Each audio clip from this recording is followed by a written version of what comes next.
David Dhawan अपने बेटे वरुण धवन का करियर बनाने की हर मुमकिन कोशिश करते हैं। जो फिल्में उन्होंने कभी गोविंदा को लेकर बनाई और गोविंदा को नंबर 1 हीरो बना दिया, वहीं वो वरुण धवन के साथ उसी मूवी को रीमेक करके बनाते हैं।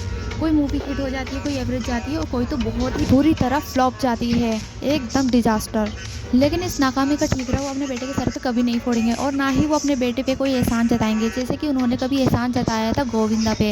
गोविंदा पे नंबर 1 होने का उन्होंने बहुत एहसान जताया। गोविंदा के साथ वो मिलकर काम करते थे और कहते थे कि गोविंदा को नंबर 1 हीरो उन्होंने ही बनाया है। गोविंदा एक दिन फ़ोन पे डेविड धवन से बात कर रहे थे और डेविड धवन ने इस तरह से रिएक्ट किया जैसे फ़ोन पे वो है ही नहीं, उन्होंने फ़ोन रख दिया है और कुछ और बातें कर रहे हैं, जैसे गोविंदा पे एहसान जता रहे कि आज गोविंदा जिस पोजीशन पे है वो उन्हीं की वजह से है। गोविंदा ने फ़ोन पे वो बात सुन ली और गोविंदा को इतना बुरा लगा कि इन दोनों की जोड़ी टूट गई और इन्होंने फिर कभी साथ में काम नहीं किया। बहुत सालों के बाद सलमान खान के जरिए गोविंदा ने डेविड धवन के साथ काम किया और फिल्म थी पार्टनर। लेकिन उस वक्त तक गोविंदा का वो चार्म पूरी तरह ख़त्म हो गया था। गोविंदा काफ़ी मोटे नज़र आ रहे थे, लेकिन गोविंदा के डांस में कोई कमी नहीं हुई। मोटे होने के बावजूद भी उन्होंने पार्टनर मूवी में बहुत अच्छा डांस किया, सलमान से भी ज़्यादा, जबकि सलमान अपना साइन सिग्नेचर टाइप का जो डांस है वही करते रहते। ये एहसान वाली बात क्या आ गई, क्योंकि ये तो एक टीम वर्क होता है।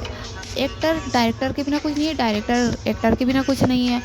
एक अच्छे डायरेक्टर को एक्टर की ज़रूरत होती है, वैसे ही एक्टर को एक अच्छे डायरेक्टर की ज़रूरत होती है। ये तो एक टीम वर्क होता है। गोविंदा कहते हैं कि उन्होंने भी अपने रोल में जान डालने के लिए बहुत मेहनत की। जैसे कि हसीना मान जाएगी मूवी में जो उन्होंने चाचा का रोल था, वो पार्टी में एक आदमी को देख के किया था। वो आदमी इस तरह से ही अजीब बातें कर रहा था, उसी की बोली को उन्होंने कैच किया, उसकी पूरी बोलने की स्टाइल को उन्होंने कॉपी किया और फिल्म में उन्होंने वही किरदार निभाया। जैसे एक और किरदार था कूली मूवी का। अब कूली मूवी में वो करिश्मा के देवर बनते हैं और एक पागल जैसा बिहेव करते हैं। जिस तरह वो बोलता है, आंखें चढ़ाता है और जिस लहजे में वो बोलता है, वो भी उन्होंने किसी इंसान को देख के कॉपी किया था। तो गोविंदा एक टीम वर्क करके चलते थे। वो लोगों को देखते थे, उनके हाव भाव देखते थे, उनकी बोली, उनका लहजा देखते थे और उसी को वो कॉपी करते थे। डेविड धवन से सलाह लेकर, राय करके वो उस रोल को अपनी मूवी में लाते थे और जान डालते थे।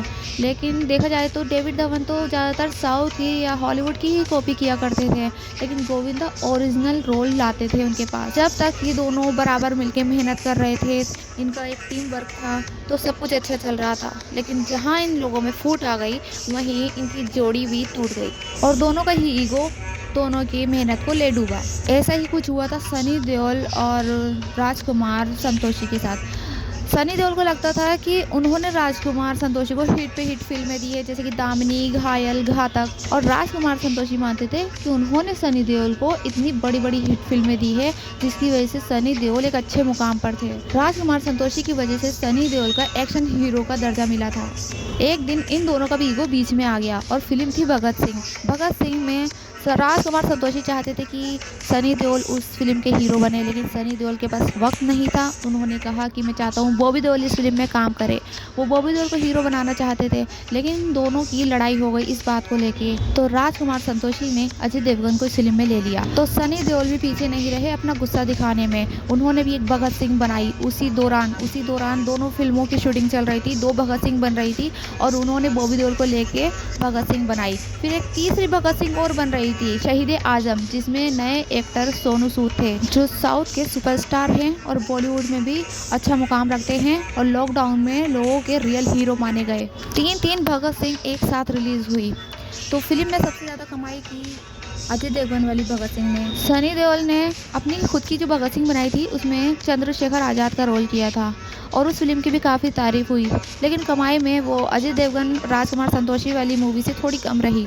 जबकि जो नए एक्टर आए थे सोनू सूद, उनकी फिल्म में उनकी एक्टिंग की भी काफ़ी तारीफ़ की गई। और फिर ये सोनू सूद के लिए बहुत बड़ी बात थी कि 2 इतने बड़े बड़े डायरेक्टर एक्टर, उनकी फ़िल्म के बीच में सोनू सूद की फ़िल्म भी आई थी और इतनी बड़ी फिल्मों के बीच में सोनू सूद की जो नए एक्टर थे उनकी फ़िल्म ने काफ़ी अच्छा प्रदर्शन किया।